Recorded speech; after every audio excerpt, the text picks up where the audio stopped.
প্রিয় দর্শক, আমরা এখন আছি রাজশাহীর ঐতিহ্যবাহী সিটি গরুর হাটে।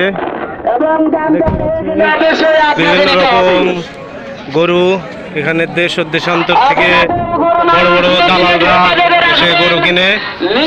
আমরা এখন কথা বলবো রাজশাহীর এক বড় দালাল মোহাম্মদ সাহেবের সাথে। সাহেব ভাই, আপনি তো দীর্ঘদিন যাবৎ দালালি করছেন, বর্তমান হাটের পরিস্থিতি কি? এখন ব্যস্ত গরুর দাম কেমন? ঝামেলা করে না, গরু কি ভালো দামে বেচা কেনা হচ্ছে? ব্যবসা পাতির কি অবস্থা? ব্যবসা লস ভাই। ভাই, আমরা বুঝতে পারছি সাহেবের ব্যবসার পরিস্থিতি ভালো না। এখন চলে যাচ্ছি আমরা আরেক